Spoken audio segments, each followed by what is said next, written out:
Okay, in this video, I'll be covering interviews which include a presentation or assessment. I'll uncover how to tackle these styles of interviews and give you some strategies that you can use. So let's get started.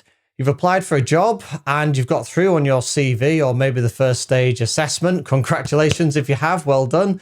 But now your task is to complete an assessment, or sometimes they might ask you to do a presentation.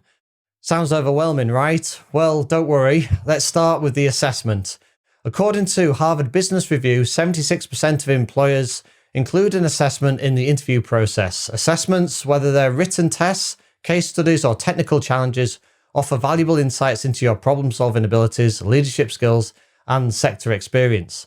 Probably most importantly, these tests demonstrate how you cope under pressure. But with some of my strategies, you'll be well equipped to approach the assessments with confidence and maximize your chances for success.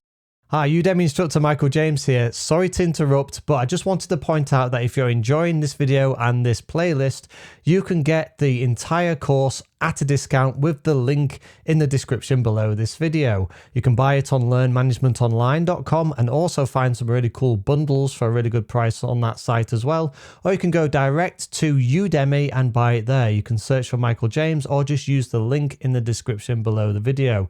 With that said, thanks for watching this video and happy learning.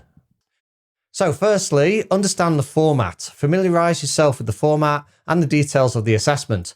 Whether it's a written test, case study, technical challenge, or a combination of these, you could be at disadvantage if you don't know all that you can find out about these assessments, because internal candidates no doubt will know a bit about them. So try and find out how long you'll have and how many questions you need to complete, and find out things like, will you be able to have a calculator, a pen? Will you be able to take information into the assessment with you? Is it open book? Is it closed book? What software is the presentation going to be on? Are you going to be doing an Excel spreadsheet? Are you going to have a Word document? Is there any particular industry type of software that they want you to use? Is the test under a certain software provider? Does that software provider create assessments? Can you have a look into them and find some mock questions from them? These are all really good information and questions to ask to get information around the type of assessment that you're going to be doing to help you to prepare. So understanding the format and many of the details, the more you can prepare effectively. So if you don't know, do ask. Next up is practice. Practice, practice, practice. You want to dedicate regular time to practicing these problem-solving tasks or any similar tasks and assessments that you might encounter in your assessments for job interviews. Practice under timed conditions to simulate the pressure of an actual assessment. Can you find any similar mock tests on the internet to practice with? I'm sure you can. In fact, I'll show you some tips on where you can look following this lecture. Okay, next is focus on the fundamentals. Prioritize mastering fundamental concepts and problem-solving techniques relevant to the role that you're applying for. Strengthen your understanding of the key concepts and practice applying in various scenarios. For example, let's say you are applying for a project management role and you currently use agile methodology, something I know about. You could look into other well-known methodologies such as Prince2, so that you have a range of project management methods should you need to discuss more than one concept, and know the benefits and the drawbacks of each. This shows that you've got a holistic and broad view of your particular subject area. This will show the vast understanding that you've got in your sector and not just one aspect. We can use ChatGPT for some of this, and I'll show you how to do this in a later lecture. Okay, next is utilize resources. Make use of resources such as practice tests, study guides, and online tutorials to enhance your skills and knowledge. Seek out additional learning materials or courses if needed to fill any gaps in your knowledge. You can use online courses to help, like this one, and any that are specific to the work area and industry and topic that you're actually applying for. Do take a look at other people in your field on LinkedIn to see if you can get inspiration from any courses that they've taken. If you search online, you can often find many exam simulators and practice tests. Udemy itself is often a great source for assessment question banks. As I mentioned in the previous point, we'll have a look at where to find some of these later. Time management is the next one. Develop effective time management strategies to ensure that you can complete all tasks within the allotted time. Practice pacing yourself and prioritizing tasks and questions based on difficulty and importance. If you know how long your assessment is going to be and how many questions you have, then you can calculate how much time you should spend per question. And that only works if all questions are weighted the same. So make sure you know which questions have a higher weighting than others, because you're going to want to spend more time on the ones where you can get more points for. If a question is taking longer than the time that you've allotted, then consider skipping it to come back to later. You may have time at the end of the assessment to come back to any that you couldn't finish. On this note, it's also worth knowing how the questions are weighted. Make sure you don't miss any easy points and any of the easier questions, and you may want to give more time to the questions that reward more points.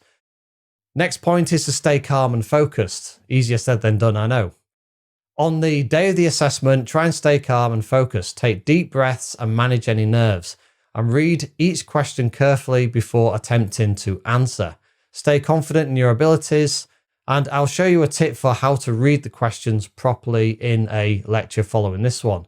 And just another tip on staying calm, something that I find helps me is, although you're doing lots of prep for this interview, what can happen is you can build this up in your own mind as something that is really, really important. Of course, it's important, but all of this prep work that you're doing is going to put a lot of investment of your time and energy into it, and it's going to build it up in your head. You can really start to get panicky about it. So what I like to do is the day of the assessment, or even, and especially the night before, maybe even the day before, I've done all my preparation, just relax at that point. I don't think cramming for an assessment or cramming for an interview is going to help so close to the assessment or interview.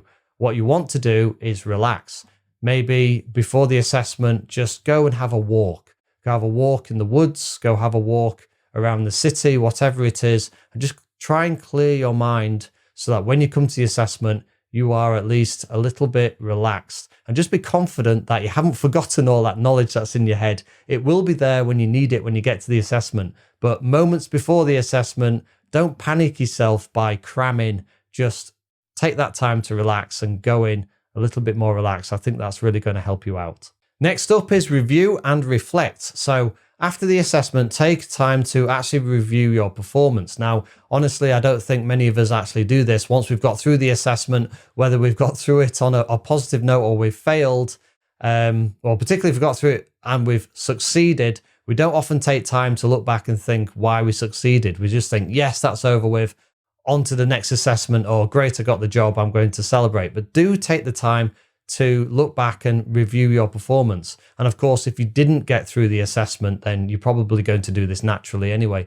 But it is definitely worth taking the time to reflect on that assessment, because no doubt you're going to come across these assessments at some other point in your career, even if you got the job. So identify areas where you did well and areas where you might have struggled. Reflect on what you could have done differently and better, and use these insights to improve for any future assessments. Because whether you got this job or not, you're likely to have to go through the recruitment process again. I'm afraid this isn't a one-shot deal. You are going to need to go through the recruitment time and time again, particularly if you're ambitious and you want to keep moving up the ranks. You're going to need to go for lots of jobs.